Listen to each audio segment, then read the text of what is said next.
आज आहे आपला सोमवार, म्हणजे कालचा झाला संडे, आज आहे मंडे.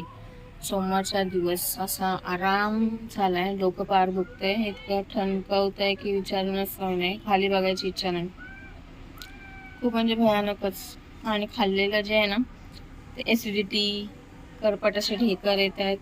खूप प्रॉब्लेम होतोय. मलाच काय समजत नाही मी काय करायला पाहिजे ह्या सीझन मध्ये. आणि आता हा 6वा मंथ निघाल्यापासून, म्हणजे 5.5 मंथ जेव्हा होतं ना, तेव्हापासून मला हे जास्त प्रमाणात, मोठ्या प्रमाणात होते. काहीच समजत नाही. आणि पोट एकदम ना गजगज राहतं, एकदम पूर्ण टाईट टाईट राहते, कळतच नाही. आणि जायचं तर आहे मला 1 सप्टेंबरला, तेव्हाची तारीख आहे माझी हॉस्पिटलला जायची. सो मी पण तोच विचार करते, असं का होतंय माझ्या डोकं तर असं दुखत होतं ना आज विचारून सर. काल झोप पण नाही पूर्ण झाली, कारण की दुपारी जराशी जरी अंग टाकलं ना तरी ते संध्याकाळी रात्रीची झोप नाही मिळत. रात्रीची झोप नाही मिळत, पूर्ण दिवस कामाचा असतो. आणि त्यावेळेस पूर्ण दिवस कामात गेल्यानंतर तिथे झोपू शकत नाही. डुलकी येते, किती पण प्रयत्न केला ना थांबवायचा, डुलकी येतच असतात मला. फोन येतो, 1 मिनिट. ते यायला निघालेत, पाणी ठेवले तापायला टोपात आणि निवांत थांबले. तर ते आल्यानंतर ना अशी किरकिरी करतो ना, माणूस नसल्यावरती असं वाटतं घरी असावं.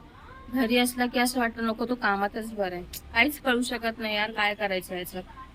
म्हणजे दोन्ही बाजूनी मरण होते. आता आला ना की सासवांसारखं कसे ते सारख्या सूचना तशा चालू आहे. हे नाही केलं, झाडू नाही मारली, अगरबत्ती नाही लावली, अभ्यास नाही केला, हे नाही नीट ठेवलं, ते नाही नीट ठेवलं, हेच चालू होतं किरकिऱ्याचं. नको वाटतं कधी कधी. नंतर असं वाटतं लवकर आला असतं तर बरं झालं असतं, पण काय फायदा नाही येऊन त्याचा. तो कामात असेल ना तर शांत डोकं असतं, आपल्याला पाहिजे तसं जगता येतं, पाहिजे तसं राहता येतं, पाहिजे तसं करता येतं. घरी असला का नुसता किरकिर, माझ्या पाठी नाही तर त्या पोरीच्या पाठी चालूच असतं कंटिन्यू. ती बसल्या अभ्यास करायला, आल्या आल्या चालल्या अभ्यास. करते अभ्यास. मॅडमनी ते पैसे घेऊन गेली होती, 5 रुपये माझ्याकडे आणून दिले, 10 रुपये दिले होते. ते लीड असतात ना त्या पेन्सिलच्या छोट्या, 0.7 ते नॉक पाहिजे होते तिला. पेन्सिलची नसतं का त्याच्यामध्ये आपण इन्सर्ट करतो, आमच्या टायमाला नव्हतं ग बाई. ती नटराजची पेन्सिल होती. नटराज आता ते पाहायला पण बघायला भेटत नाहीये आणि काय नाही. नंतर अप्सरा, आता काय नवीन नवीन अशा ब्रँड आल्यात का विचारून सोय नाही. त्याच्यामुळे तर काय ती नटराज बिचारी गेली कुठे कळलंच नाही. 5 रुपये आणून दिली मॅडमने. आमचा नाश्ता झाला मस्तपैकी, कांदे पोहे आणि चहाचा मस्तपैकी. आणि ना चहा जास्तच अद्रक झालं, त्याच्यामुळे ना फ्लेवर एकदम वेगळाच यायला लागला आणि एकदम स्ट्रॉंग, घशाला एकदम कसं तरी व्हायला लागलं. त्याच्याने डोकं थोडंसं कमी राहिलं. इथं विक्स पण लावलेलं दिसते तुम्हाला, विक्स लावलं कारण की माझी खासियत आहे, मला विक्स लावलं ना की थोडं बरं वाटतं, चांगलं वाटतं. मग ते लावलं. तर म्हटलं ब्लॉग आपला काढून घ्यावा, नाही तर हा माणूस आला तर काय. आता फरमाईश आहे, साहेबांनी आणणार पालक. मग पालकची डाळ बनवायची आणि पालकची भजी बनवायची आपल्याला. सो तो एक मोठा टास्क आहे. काय आणायला सांग ना, पैसे पाठव, पैसे पाठव. नुसती मी ATM मशीन आहे भाई, नुसतं त्याला ट्रान्झॅक्शन करा. काय आणायचं झालं का, दे हे आणायचं, दे पैसे हे आणायचं. स्वतःकडचे कधी खर्च नाही करत, फक्त भाजीसाठी घेऊन येतो, बाकी सगळं तूच दे असं. सकाळी बनवत होते पुरी आणि भाजी बटाट्याची, आणि श्रीखंड आणला होता आणि पोळी. एवढं सकाळी सकाळी करायचं होतं ना, करायलाच म्हणजे वाटलं, म्हटलं चपाती काय बनवू बटाट्याच्या भाजीवर. एक तर बटाट्याची भाजी मला डोक्यात बसते, मला नाही आवडत बटाट्याची भाजी. नंतर म्हटलं जाऊ दे, आपल्याला नाही आवडत पण बाकीच्यांना आवडते, मग त्यांच्यासाठी केली. कपडे राहिले धुवायचे माझे मोरीत, कपडे राहिले, बिकॉज सकाळी इतकी घाई झाली ना, धांदल झाली, तर रात्रभर झोप नाही. सकाळी 4-4:30ला झोप लागली. मग 4:30ची झोप घेऊन काय करू, उठलं नाही तर मग डबा नाही मिळणार. आता ती कंडिशन नाही की आपण काहीतरी बाहेरचं खाल्लं तसं मुसल जाऊ दे, बघू नंतर, खाता येईल, करता येईल, नाही करता येणार. कारण की काहीतरी पौष्टिक लागतं, गोळ्या खायच्या असतात टाइम टू टाइम. त्यात साखरेचा भाव एवढा वाढवून ठेवलाय, अक्षरशः विचारून सोय नाही. स्टार्टिंग केली ती पेट्रोलचा भाव, डिझेलचे भाव, त्याच्याशी तर काही घेणं देणं नाही आपलं. ते वाढवून ठेवले, ते वाढवले, काही फरक पडत नाही. त्यानंतर सोन्याचा भाव, म्हणजे काय माणसाने जगायचं का मरायचं. त्यानंतर त्या दिवशी मी घेऊन आले 316 रुपयाचं नुसतं 4 जिन्नस घेऊन आले. त्याच्यामधले फक्त पाव किलो मी खोबरंच घेतलं, त्याचेच पैसे माझे ना 150 रुपये गेले. लिटरली 150 रुपये, म्हणजे 500 रुपये किलोच्या हिशोबाने खोबरं चाललं, सुकं खोबरं. आणि सुक्या खोबऱ्याशिवाय तर वाटण होत नाही. सो करायचं काय, सगळं म्हणजे ना वैतागवाडी आहे, वैतागवाडी. त्यात साखर एवढी वाढवून ठेवली, त्यात मला प्रत्येक गोळीवरती साखर खातेच मी, तेव्हा जाऊन ते हजम होते. नाही तर मी गोळ्या खाऊ शकत नाही, त्याच्यावरती काय ना काहीतरी गोड लागतं. म्हणून मी साखरेचे 2 दाणे का होईना, 4 दाणे का होईना मी खात असते. त्यात साखर एवढी किलो, कठीण आहे. ते राजकारण खरंच गचकरण आहे, गचकरण सांगू शकत नाही. जो तो आपल्या आपल्या पद्धतीने हे करतोय आणि आमची सगळी वाट लावून टाकतो. आम्ही जगावं का मरावं काय कळून नाही राहिले. स्वतः आमचा सासूबाई येईल, आमचा म्हणजे माझा सासूबाई येईल आणि मग ऑर्डर सोडेल. आल्याला बोलेल काय करायचं पटकन करून घे, जायचंय बिहारात, कारण की आज आहे ग्रंथपठण मंडेचं. डोकं दुखत असल्या कारणाने जास्त काय मला वाटत नाही मी बसू शकेन. त्यामध्ये तोंड पूर्ण उतरलं आहे. आज जायची इच्छा नाही आहे, पण गेलं की थोडंसं ना बरं वाटतं, रिलॅक्सेशन होतं. आणि असं दम लागतो ना, जसं काय करू शकत नाही. आता मला काही कपडे धुवायचे, त्याचं मोठं टेन्शन आलं, कारण की ना आता बसून नाही होऊ शकत. आणि काही 17 वखत उठायला लागतं. जेव्हा पाणी असतं ना सकाळी मॉर्निंगला, तेव्हा धुवायला बरं पडतं.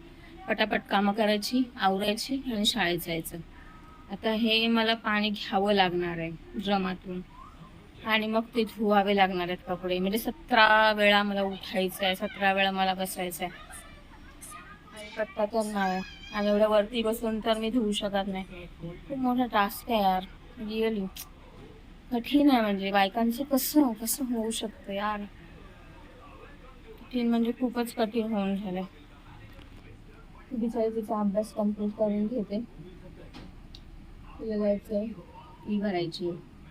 RT मधून झालंय ऍडमिशन, तरी फी भरायची. का करायचं,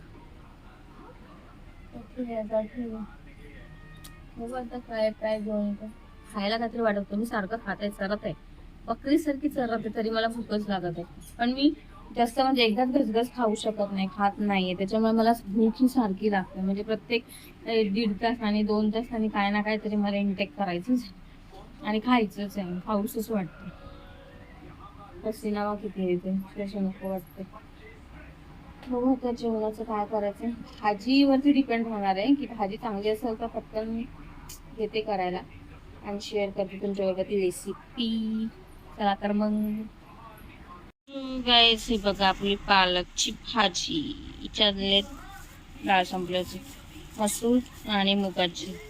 इकडे आपल्याला आहे ऋषीकडचे पाटणकडचे वडापाव गरमागरम विथ मिरची.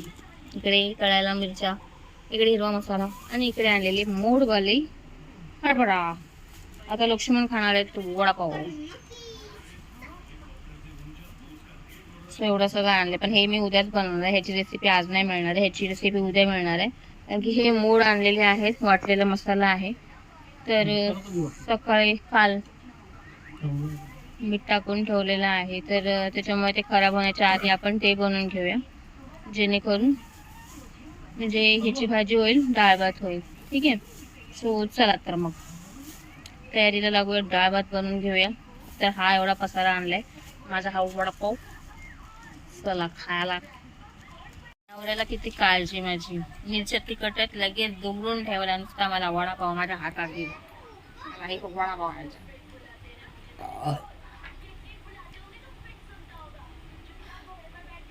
कठीण आहे माझं. चला या मग वडापाव खावा.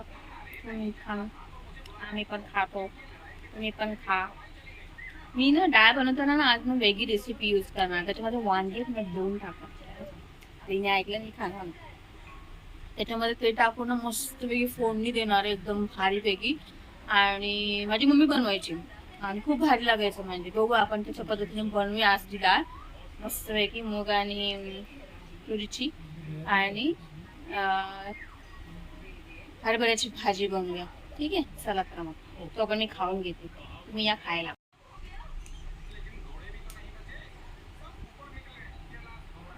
घेतलेले आहेत हे वांगी. मगाशी रेसिपी मी सांगितली की ती करायची आपल्याला, सो त्यासाठी.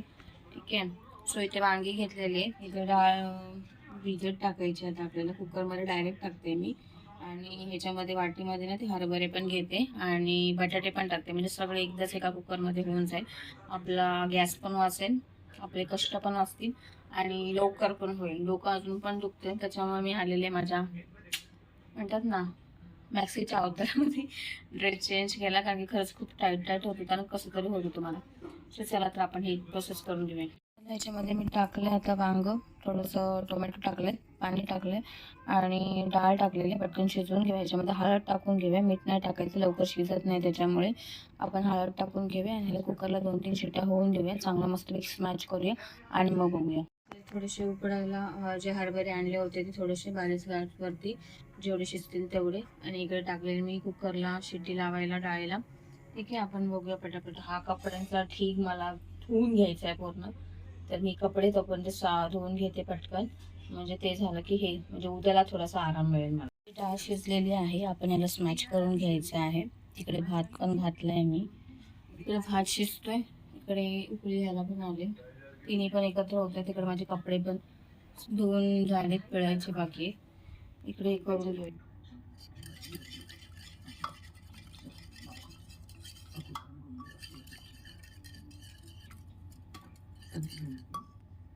इकडे भाताला आलंय फुग्गा, ह्याला आलं हे. तिकडे पण शिजले. आपण इकडे भांड्यांचा खटारा अजून घासायचा बाकी आहे. कपडे झाले धुवून, आता टाकते वरती सुकायला. सो चला, कपडे झाले सुकत टाकून, एक एक काम उरकून घेतले. आता भाताचं हे तिकडे टाकूया हे करायला, आणि इकडे आपण डाळीला फोडणी घालून घेऊया. टाकलेलं तेल, त्याच्यामध्ये तर जाणार हा मस्तपैकी कढीपत्ता आणि मोहरी.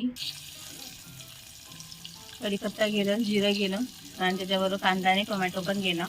आपण थोडीशी इथे कोथिंबीर पण कट करून टाकणार आहे छानपैकी. इथे स्मॅश झालेली आपली डाळ. बघूया आता टेस्ट कशी येते. मी पण पहिल्यांदाच बनवते. आपण हळद, लसूण, मसाला, कांदा खोबरं मसाला, कांदा लसूण मसाला टाकलेला, हळद मीठ टाकलेले. आता हे स्मॅश केलेलं आपण त्यात ॲड करायचं आहे. तर पकडायला मोबाईल फोन नाही, त्याच्यामुळे मॅटर हो रहा है.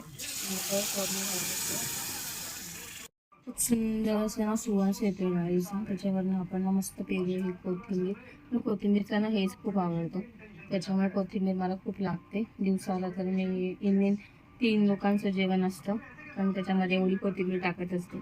आणि इकडे भात पण झालाय आणि त्याला झाकण मारून हे करूया. राहिल्यातील भाजीचं पण तयारी करून घेऊया. कांदा टोमॅटो टाकून बनवून घेऊया. आपली डाळ झालेली, छान उकळी पण आलेली आहे, सुगंध तर खूप छान येते.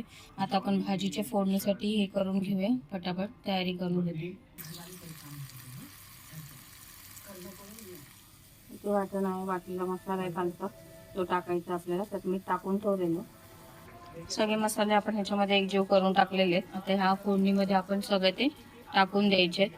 दिसत आहेत का? अद्रक लसणाची पेस्ट वगैरे सगळं, जे हळद मीठ मसाला, दोन्ही मसाले घरगुती आणि वाटण केलेले मसाला, हे आपलं आहे फोडणीचं. त्यांचा ओटा आपण साफ करून घेऊया, क्लीन करूया घर मस्तपैकी.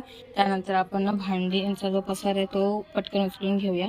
भाजी आपली रेडी झालेली आहे, रस्सावाली भाजी. इकडे डाळीचं झालेलं आहे. आता जी आपण लादी पुसून घेऊया, क्लीन करूया. लादी घाण झाले, झाडू मारून मला लादी पुसून घेऊया. काम करता करता पूर्ण खूप झाले. आता पटकन लादी पुसून घेते, तोंडात धुते आणि जेवून घेते. आता लागले भूक.